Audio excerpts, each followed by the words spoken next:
Hello and welcome to another episode of Conversations with an Investor. In this week's episode, we're going to touch on some of the questions that you guys have sent me regarding my book review of Jocko Willink. Now, last time I did this, you will notice that there's some post-it notes in the book, and the book itself has pages that are coming out of it because I've read it that frequently. You always want to have a book that's like this, where there's pages coming out of it, which shows that it's well read. And even the best people in the world have reference points on the things that they turn to when they get off the path. So a few questions, a few interactions that I've had since last covering off the book is some of the things around confidence. So there's a lot of people out there, when they set off on a journey of becoming a better version of themselves, they'll face the inevitable situation where they don't feel confident in what they do. And a lot of the time it will represent an internal self-talk, that internal chatter, that inner whining, moaning bitch. And we all have it, all of us. So what do? The first thing you do is stop listening to it. I'll repeat, stop it right now. Your goal and your better version of yourself needs to be way louder than that inner, weaker, soothsayer, backstabbing, self-talking, whining inner bitch. Shut it down. You're tougher, stronger, better, smarter, wiser than that inner voice. So start acting like it. Now, there's something that you're good at. I don't care how bad you've been at anything. Everybody's got something that they're good at. So see if you're the best in the world at buttering toast, or you can hang out clothes on a washing line at a world record pace, or no one can pack cardboard boxes into a blue bin like you, the recycling bin. You're good at something. Right, so start to develop an understanding that you can continually improve. You constantly and continually can improve. Get that in your head. And it's easy sometimes when we get off track to forget that. Life gets in the way. The car needs to go in for a service. It needs tyres. One of the kids needs to be off school. Something's broken in the house. It needs fixed. Holidays come up, and so on and so on. And so life happens. Right, so it's no excuse. Life happens to everybody. So see, when you're sitting there with your excuses, whining about, oh, woe is me, park it. It happens to everybody. Everybody's got a story. And remember that you're good at something. So see, when that inner bitch arrives, shut it down. Become that inner voice that speaks positively about your results. Find out what made you the world's best toast butterer, or the best packer of cardboard into a recycling bin, and understand that you're good at something. And then apply that over something else where you say, well, can I apply these principles to being better at something that will improve my life? Can I teach somebody? Do you know the best way to give yourself self-confidence? Go and find something that you're good at and go and teach someone. Have you ever went out there and taught someone that needed help and you were good at it? The sense of fulfillment that you will get helping someone along their way is more powerful than just about anything that you can do. It's more satisfying and more gratifying, and it'll make you feel really, really good. Not in a selfish way, but in a fulfillment level where you say, hey, look, I done okay there. And you owe it to yourself. You owe it to yourself to improve. You owe it to the people that helped you along the way. You owe it to the people that are in your life that look up to you. You owe it to all of them to be the best. So there's no excuses. Don't stop. Even an interaction I had when I was in the gym, and see if someone's coming in the gym and they are 29 stone, right? They've really let themselves go and they're a mess. just an absolute disaster. They've really made some bad choices, and they probably felt awful about themselves. And you know what? They've showed up, and there is not a pound of them hanging the right way. But you know what? Kudos to you. The heaviest weight in that entire gym is the front door. And you climbed those steps, and you came in, and you made a decision to come in and improve. You stopped the rot. You got in there, and despite the fact that you made all those bad choices, you got in there, and you got on a machine or a treadmill, or you started a program. Right? You took the decision to improve. You decided that enough was enough. You made all those bad choices, and you stopped, and you made a better one. And that's one day. Then the next day, you'll come in, and you'll make another good choice, and another good choice, and another one, and another one. And you know what happens when you keep making these good choices? That inner bitch gets silenced. Look after your body. Get in there and train. You have no idea how much you will improve. The body follows the mind. So if you make those choices and you choose to improve, you choose that enough's enough, you choose that you're going to be an example, a role model to someone. Every one of us has made a mistake. Every single person on this planet has made a mistake. But don't dwell on it. That's done. Stop it. Brush yourself down and make a better choice. So get out there and get yourself in order. It might be getting down the gym, having a gym program. Maybe you're not reading as many books. Pick up a book. Maybe you can't be bored walking the dogs. Get out and walk the dogs. Maybe at the weekend you're wasting time, you're not doing anything. Plan something in. It's the little improvements that are cumulative. They will increase your results, because just like a computer game character, you know, when you play a computer game and when you start, usually the character is at its weakest levels, and you need to progress through the game to increase the attributes of the character. That's just like you. So you are starting with these minimum attributes, and the more you level up through the game, the more attributes that you pick up, but you need to play the levels. It's just like your life. And those levels are making those better choices. They can be things like getting down to train, looking after your physical fitness. You might be a disaster. You might be a mess. You might not be able to do 2 hours on a spin class. You might not be able to go and, do a world record deadlift. Can you walk on that treadmill for 5 minutes? Probably. Right. See, tomorrow, can you do 6 minutes? And then by the end of the week, can you do 10? You're stopping the rot. You're going the right way. And in that sequence of books where I covered off what is in this field manual here, I would urge you all to get a copy of it. I'm not sponsored by Jocko or have an affiliate link in any way.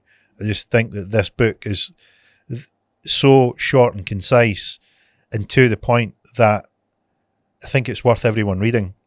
Now, a few of the questions that I got is that a lot of people wanted to see the relevance between some of the chapters, and if I could do a little bit more on some of them. So if you bear with me, I'll dig into them and we'll cover off some of them.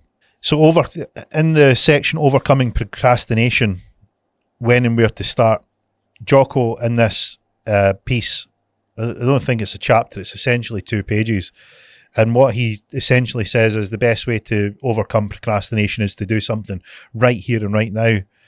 Well, he says here and now, and one of my mentors, a guy called Chris, he had an expression that I got engraved on a pen from where he says it's right here, right now. And it always stuck with me because he's got a cracking accent. And when he said it, it just something rung true for me. It was something really, really hit the spot with the way that he says it. And it showed that procrastination is a killer and that you don't want to get in your own way. And I think what Jocko's going into here is that procrastination is probably the worst of them all because it essentially leaves you isolated. It essentially leaves you stationary, static, and that paralysis by analysis, you end up talking yourself out of a good thing. So like an example would be, you're sitting there, let's say that you want to get involved in an investment. It's a small barrier to entry, and you just can't get started. You then think, of all the ways that you shouldn't. The procrastination is killing you. Take the small step, take the small action to get to the next point. It may be taking notes of a YouTube video, and that YouTube video may be you send in an inquiry. That inquiry might lead to you looking over the terms of the deal. That then may make you feel more comfortable with the deal. It may make you decide that you don't like the deal at all. So then you start looking at other deals, but you're moving. Your momentum is going now. And this is what Jocko means, is when's the right time to start? It's right here, right now. Don't try and make big decisions in one go. Make lots of little decisions. There's an old phrase, how do you eat an elephant? And you eat an elephant and bite by bite. You don't try and swallow the thing whole. You can't do that. Just like you can't make huge decisions in one go. You can't make life-changing steps in one go. But you can make lots of small decisions that incrementally get you there, and they do add up. So I think what Jocko means here, and to do a little bit more of my take on it, what Jocko's trying to say is that you should find those little things, whatever it may be. So whether you're out training, you want to do that 5K, you want to do that park run, you want to get out on your bike, you want to get in a fitness program, you want to get a better nutrition, you want to climb that mountain, you want to go that hike, you want to be out with your family, whatever it may be, book it in. Start. Like, you can't do 5K, can you run to that lamppost? Can you go outside your house and run to the first lamppost? Okay, walk back. Can you run to the second? Like, go and find a sequence of them and run to the first, walk to the second, run to the third. That's how people start. And then do that. In a week's time, you'll be running to the first 10 lampposts. I might need to walk 1 and then run 10. Build on your progress. Make the small choices. Make the decision to be better. And it shuts that inner bitch down. My favourite one. All your excuses are lies. What I like about this is that we've all experienced it. We've justified our own nonsense. We've told ourselves it's okay. We've told ourselves it's just, we've wrapped it round our way that we wanted out. We make excuses. We say not today, it's too wet, it's too cold, it's too hot, I couldn't make it down because I was tired, or I was sore, or I needed a rest, or blah, blah, blah, blah, blah, blah, blah, blah, blah. Lies, lies, lies, lies, lies. With the exception of very, very few things that are out with your control. What Jocko's pointing to here is not the things that are out with your control, because there's a certain degree of things that you just can't do anything about. But what he's pointing out here is that there is a lot of things that you can control that you're bullshitting about. Right? Listen, you're bullshitting yourself, lying to yourself, and it's getting in the way of your results. Your potential is much, much, much better and much greater than what you're displaying. And it's because of these lies. So don't let it get in the way. Stop it. Stop making those lies. Get up and get to it. Disregard the excuses. The source of those lies is from that inner voice, that soothsayer, that backstabber that knows all your weak spots, that wants the comfort. Just lie in a little longer. Don't make the gym tonight. Don't go out training. Don't take that run. It's too wet. It's too cold. It knows all the buttons to push. Don't listen to it. Be the better version of you. It's in there. Don't hide it. Go grab your stuff and get to it. So interestingly, this one is one that I didn't cover off in my last book review of Jocko's Discipline Equals Freedom Field Manual. It's nature versus nurture, and it was someone had purchased the book and contacted me and asked me to give my thoughts on nature versus nurture. And I think it's a good thing, because essentially what Jocko alludes to here is that he thinks that there are certain things in nature that you get, and there's a lot of things that you can nurture. So he essentially thinks that they're both.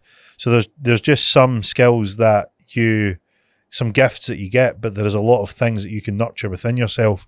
And don't let things hold you back, because in Jocko's own words, he wasn't the best runner, the best swimmer, the fittest, the fastest, the strongest. There was guys that were stronger, bigger, faster, quicker, more agile, more flexible, but he worked away with what he had, and he was able to outperform because he wasn't in the mindset of, well, I just wasn't gifted by nature. So I've seen guys that, being in all my years of training, I've been involved in all ends of the spectrum, from endurance events to strength, power, muscle building, and everything in between. And what you find is that there's nothing more fascinating to see an event where you are running along and there's just someone defying the nature part. Say there's somebody really, really heavy, carrying a lot of weight, and they're running. It's a sight to behold. You just cannot be, and you can't be anything but in awe of knowing that they had the excuse of, nature didn't give me this, or I made bad choices, and they just decide, hey, look, I'm going to get more. And it defies belief. And there's guys that show up in the gym, they're stick thin, like really, really, really thin, and they're in there lifting weights, and it's much like they don't feel like they belong in the environment, and you give them the nod and you give them encouragement, they stick in, and they come out and they start to improve, and they keep pushing and pushing and pushing and pushing. Do you know what happens? They start to get results, because they didn't let the concept of nature dealt you a bad hand, so don't bother trying. And I think that's what Jocko means with nature versus nurture. Yeah, you were given some of nature's gifts, and maybe those gifts didn't apply to the thing that you're doing, but don't let it hold you back. Give it your all and be your best. I think that's what it means. Another one that I was asked about was me versus me, which is a piece that Jocko goes into where he covers off again that the only real person that you can compete against is yourself. So you find that you essentially, in this world of social media, there's a very filtered and curated version of people's lives where they do not go in, they don't show you the side where they struggled or trained or they had hardship, or essentially the realness of life that shows that you essentially, when you start, what happens is you think that you're going to get the same result. They went from A to B in a straight line and there was no problems. And then inevitably what happens is you try to do this and then you have a crash and a fall, and then you start to rise up. But at some point you decide, what was the point? Because I'm not getting what these people that I look up to have got, because they got it in a straight line and I didn't, so I must be doing something wrong. And the reality is not the case. Everyone has the trials and tribulations, and everybody goes through the highs and lows. And in reality, what you need to stop doing is comparing yourself to other people. And rather, as Jocko points out here, is it's you versus you. Can you improve on the older version of yourself? Can you improve on the weaker version of yourself? Can you build on the wins that you got? Can you increase the strength, ability, mobility, speed, intelligence, wisdom, knowledge? Can you keep it going? Right? It's great that there's people that you can extract information from, but when it comes down to it, it's only you versus you. Just like he goes into before, dial out your weakness, kill your excuses, kill your role models. It's you versus you. Destroyer mode. Probably the one that I go to the most is a destroyer mode. And as a guy, I tend to have always had this sort of inward fury that's there that you can tap into. And fury, as in it is closely related to what it feels like, but you can take any energy and you can aim it at something, and it doesn't necessarily need to be aggressive. You can take fear, emotion, sadness, pain, euphoria, happiness. They can all drive you if you take that emotion and you drive it towards your goal. And what Jocko's saying here is that the destroyer mode has two component parts, which is if you want to accelerate, if you want that berserker mode, if you want that button that gives you that extra turbocharged oomph, then you can have it, but it takes the ability to understand that there's two pieces of it. And those two pieces are that you need to understand logic. So your logical part of your brain needs to step in when your emotions are screaming at you to give in. So like an example would be if you're training hard physically and you feel that you can't go anymore, but you've got an extra kilometre left to run, or you've got that extra rep to put in, or you've got 10 push-ups left before you complete your set, your body is screaming at you, right? Your logic is saying you need to stop. You need to use your emotions to drive you. Whatever drives you, whatever made you want to push. Do you want to be a great example for your kids? Do you want to show them how not to quit? Do you want to use that pain of not finishing before to go that extra distance? Do you want to use the emotions of not being able to complete your workout and feeling that you failed last week? Do you want to use them against the inner voice that says to quit? The other side of it is you can use logic, which is, hey, I know I can do this. Even when your emotions are saying, hey, you need to stop. You can complete it. You can finish it. You are actually capable of running that extra 1 kilometre. You are completely capable of doing that extra hour of work. You may feel despair. You may feel upset. You maybe feel tired, but you can push on. So in the time that you need emotion, you can use that emotion to get you the result. In the time where logic is the only answer and your emotions are running riot, then use it accordingly. And the berserker mode is understanding these two forces. So even though they're opposite ends of the scale, when one is screaming at you, call in the other. So cold hard logic will beat the emotions, and when it logically doesn't make sense, use your emotions to get on top, and that will give you that extra boost to get through it. So even if you want to get a list together of powerful emotions, things that made you disappointed, maybe not, they're great, but also don't forget the positive ones. Think of the people that look up to you. Do you want to make sure that you show them how to finish that set? Who's your friends, parents, your kids, loved ones, whoever it is that's out there that wants to see you succeed? Show them that you've got it. Show them that you'll go all the way. Make sure that you finish. You cross that line knowing that you completed what you set out to do. It's powerful stuff. And if you've not got any of them in the bag yet, go and find them. And until you find them, if you've got the disappointment from not completing the last event that you did, or you didn't get in the race, or you were injured and had to drop out, use those emotions where you want to be the better version of yourself to drive you forward. Do it. It's there. It's there to be had. Make sure you get it and get after it. There's another piece in this book is Leadership Vacuum. I'll read you this because it wasn't in the last book review. And it is something that happens relatively frequently, and it's something that when you know how to fill the void, you can apply this. So here it is.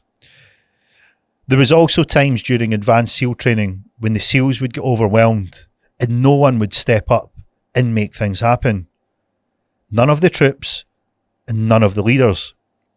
I would call this a leadership vacuum. No one would make a decision. No one would attack.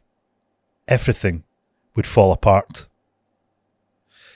This can happen in your head. Your mind empties. You don't make any decision. Whatever happens, happens. And whatever happens will be the path of least resistance. Do not allow that. Do not allow a leadership vacuum in your head. Instead, step in, step up, take charge of your mind, and do what you know you should. Now, this applies when you're not just when you're in your head, but when there are situations, whether it's you're out training, whether it's you're out in business, whether you're studying.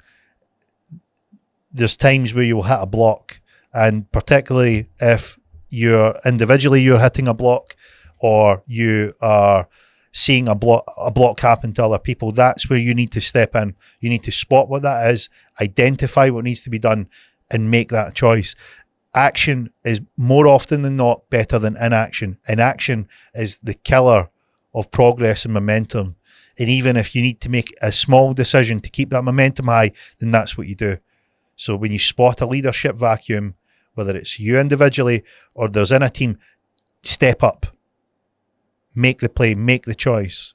There's time and time again where I've stepped into a situation and I've been bold and harsh and blunt, but we've kept the momentum going, and people will understand that you can recognize where it needs a push. And sometimes it will appear that there's a little friction, but that friction will be overcome with the fact that the momentum will carry it forward. Beat that inertia, take the lead, and spot what needs to be done. And they top tips are just some of the top tips that you can get from that book. And the Discipline Equals Freedom Field Manual is a go-to of mine. I could probably recite some of the pages because they've been read that often. It was an absolute pleasure to do a book review last time. I very much enjoyed the emails that were sent to me regarding some of your questions and some of the comments that he's left in the social media channels.